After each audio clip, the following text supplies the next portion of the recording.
ٹینکو میاں کی عقل مندی۔ پیارے بچوں، بہت عرصہ پہلے کی بات ہے۔ ٹینکو میاں ایک روز اپنے گھر سے نکلے تو قریب ہی درخت پر ان کی ایک دوست چڑیا نے ان سے کہا، تمہیں معلوم ہے کہ لومڑی، بھیڑیے اور ریچھ نے کیا منصوبہ بنایا ہے؟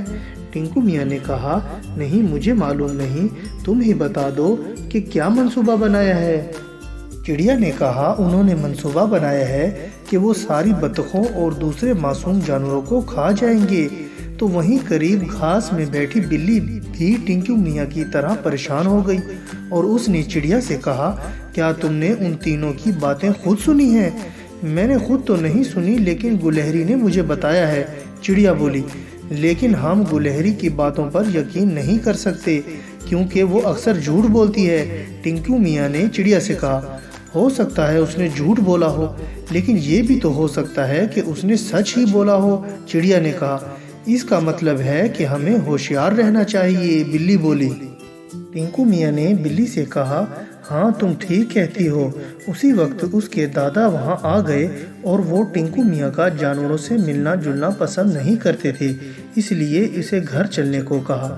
راستے میں ٹینکو میاں کو بطخ نظر آئی تو اس نے بطخ سے کہا، تم ذرا چڑیا اور بلی سے مل لینا، ان کے پاس تمہارے لیے اہم اطلاع ہے۔ بطخ نے پوچھا، کیا اطلاع ہے؟ ٹینکو میاں نے کہا، میں فی الحال نہیں بتا سکتا، لیکن تم ان سے مل لو، وہ تمہیں بتا دیں گے۔ ٹھیک ہے، میں ان سے مل لوں گی، بطخ نے کہا۔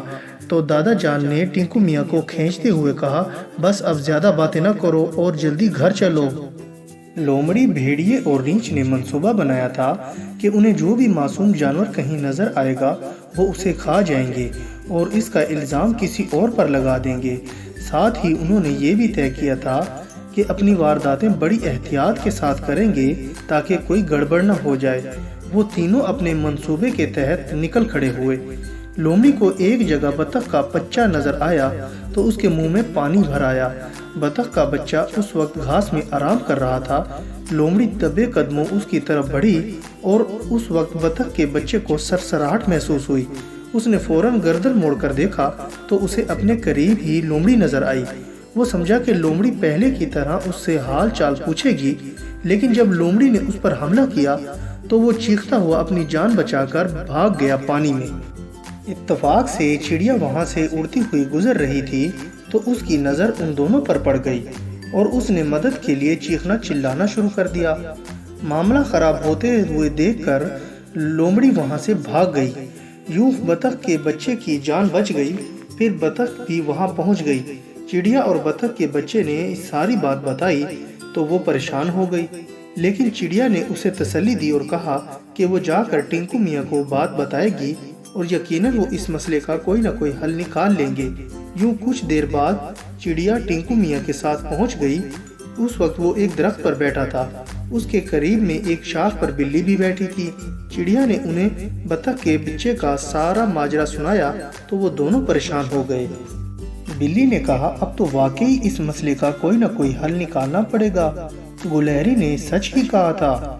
ٹینکو میاں نے سوچا کہ اگر انہوں نے بھی خود کو پریشان ظاہر کیا تو اس کے دوست اور زیادہ پریشان ہو جائیں گے، اس لیے انہوں نے اطمینان اور رعب کے ساتھ کہا، تم لوگ پریشان نہ ہو، تمہیں جذبات سے نہیں عقل مندی سے کام لینا ہوگا۔ میں جنگل کے بادشاہ شیر سے مشورہ کر کے ان تینوں کے خلاف کچھ نہ کچھ کر لوں گا۔ بلی اور چڑیا مطمئن ہو گئی۔ ٹینکو میاں شیر کے پاس پہنچ گئے اور اس کے ساتھ اس حوالے سے بات چیت کی، ان تینوں کو پکڑ کر میرے سامنے لایا جائے۔ شیر نے فیصلہ کیا، ٹھیک ہے، تمہاری اجازت مل گئی ہے، اب میں جلدی ان تینوں کو تمہارے سامنے پیش کر دوں گا، ٹینکو میاں بولے۔ ٹینکو میاں نے ایک رسی لی اور ایک ایسے درخت پر بیٹھ گیا جہاں سے بھیڑیے کا گزر ہوتا تھا، اور جب بھیڑیا وہاں سے گزرا تو ٹینکو میاں نے اس پر رسی کا پھندا پھینک کر اسے پکڑ لیا۔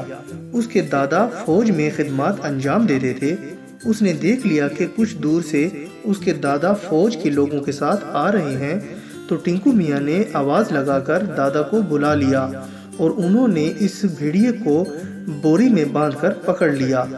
پھر سارا ماجرا ٹینکو میاں نے دادا کو سنایا تو انہوں نے بھی فیصلہ کیا کہ ان بدماشوں کو ہم ضرور پکڑ لیں گے۔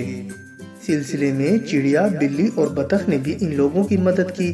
ٹنکو میاں نے اپنے دادا جان کے ساتھ مل کر اسی طرح پھندا ڈال کر لومڑی اور ریچھ کو بھی پکڑ لیا اور ان تینوں کو ہمیشہ کے لیے قید خانے میں ڈال دیا۔ پھر ایک بار سکون ہو گیا تھا۔ سب جانور بہت خوش ہوئے اور انہوں نے ظالموں سے جان چھڑانے پر ٹنکو میاں کا شکریہ ادا کیا۔ اور بچوں، میں امید کرتا ہوں کہ آپ کو میری یہ کہانی پسند آئی ہوگی اور آپ اس کو لائک، شیئر اور کمنٹس بھی کریں گے۔ اور سب سے ضروری بات یہ ہے کہ آپ میرے اس چینل کو سبسکرائب کرنا نہ بھولیے گا۔ اس سے آپ کو میری نئی کہانیوں کا بھی پتہ چلتا رہے گا۔ اور اب میں اجازت چاہتا ہوں، اپنا بہت خیال رکھیے گا۔ اللہ حافظ۔